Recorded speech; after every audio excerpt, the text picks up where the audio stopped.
The People's Aid NGOनि बानजायनाय आरो थालामास institute of medical science सिलिगुरिनि हेफाजाबाव दिनै सानसेनि हाबाफारिजों कक्राझार साइन्स कलेजाव बेनि अडिटोरियामाव बेसेन नाङै मेडिकल चेकआप केम्प खुंफुंदों। गाहायै कार्डियक एन्ड चेस्ट हेल्थनि सायाव Thalamus institute of medical science सिलिगुरिनि डक्टर मलय चक्रवर्तीजों doctor Aritra Ganguly MBBS MD DNB doctor Bishwadev Basumatary MBBS MD DMनि नुजाथिनायाव दिनैनि बे बेसेन नाङै मेडिकल चेकआप केम्पखौ खुंफुङो दि पिपल्स एड बेसरकारि गौथुमा। हाबाफारिनि सोमोन्दै दि पिपल्स एडनि आफादगिरि नब कुमार बसुमतारिया मा फोरमायदों बे समाव आबुङै मिथिनानै लादो। गिबियाव नोंथांमोननिसिम आंनि गोरबो गोसोनि खुलुमनायखौ जासिहरग्रोबाय। आंनि मुङा जाहैबाय नब कुमार बसुमतारि। आं दि पिपल्स एड NGOनि आफादगिरि, लोगोसे आङो सासे एन्टारप्रेनियर। दिनैहाय जोङो कक्राझारनि साइन्स कलेजनि अडिटोरियामाव मोनसे pre medical checkup programme camp खालामनाय जादों आरो बे केम्पआव जोङो कार्डिअल'जि आरो चेस्ट ओमफ्राय जेनेरेल फिजिशियान बे मोनथाम आयदाखौ लानानै जों दिनै बेसेन नाङै मोनसे सावस्रि बादा खालामनाय जादों आरो बेवहाय गासिबो थाखोनि सुबुंफ्रानो बाहागो लानो हागोन। थांखिया जाहैबाय जोंनिया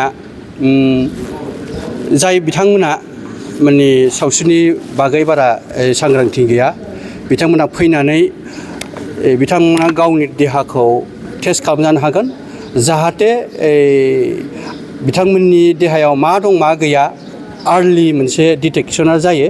बिनि थाखाय जोङो दिनैनि बे केम्पखौ बानायनाय जादों आरो जोंनि दि पिपल्स एड NGOआ 2017आव जोनोम जादोंमोन आरो जोंनि NGOनि जोनोम जानायनि थांखियानो जाहैबाय समाजाव मोनसे गोग्गो देहायारि दानाय, माने बेमार आजार मोनसे मुक्त मोनसे समाज दानायनि मोनसे थांखि।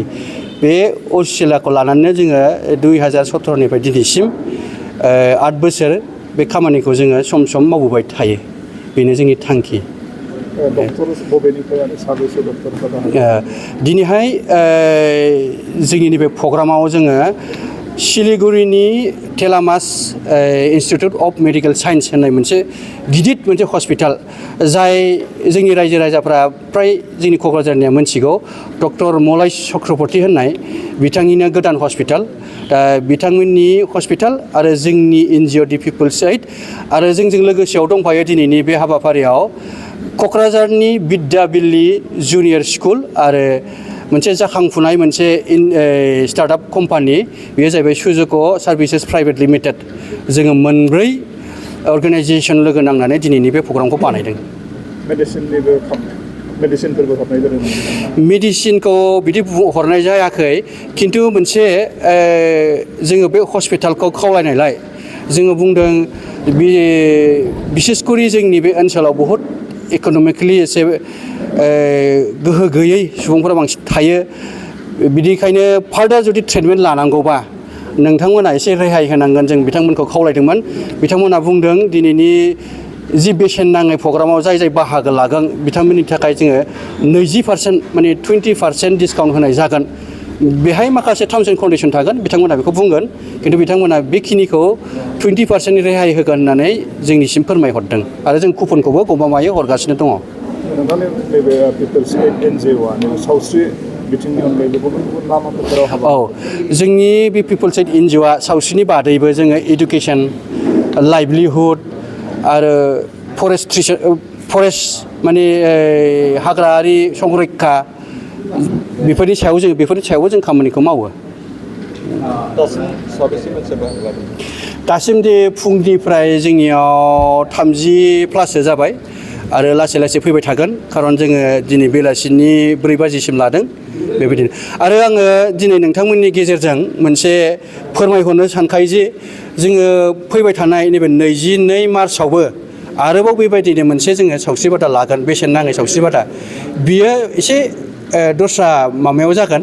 बेयो जाबाय निउर'ल'जि, जायहा माने निउर'ल'जि रोदाफोरनि बा खर'नि बेमार बेफोराव जायहा प्रब्लेम दङ बिथांमोननि थाखाय आरो नेक्स्ट जोङो 22 मार्चआव जोङो बेबायदि प्रग्रामखौ लानाय जाबावगोन।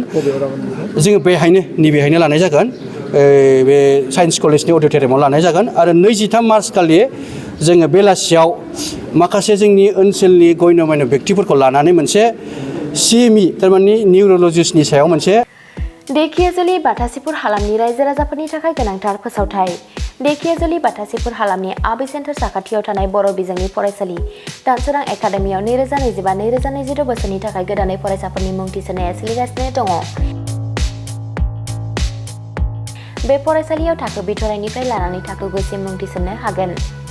2020 मायथाइयाव गायसनजानाय बे दानसोरां एकाडेमियाव नोंथांमोनहा नांगौ रोखोमनि फोरोंथायनि खाबुफोरखौ मोननो हागोन, जेरै फराफारि फोरोंनायनि अनगायैबो कम्पिउटार सोलोंनाय, गेलेनाय, आलादा थाखो फोरोंनाय जेरै इंराजि आरो हिन्दी आयदानि सायावबो जर'खायै फोरोंथाय होनाय जायो।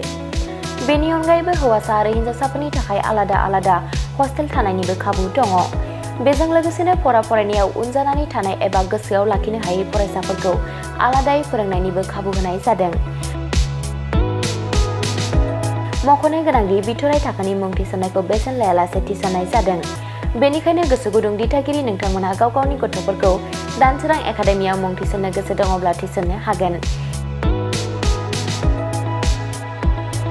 दानसोरां एकाडेमियाव मुं थिसननो थाखाय नोंथांमोनहा 9704457550 एबा 88764802118 जानबुं अनजिमायाव फोनांजाब खालामनानै सुलाद लानो हागोन।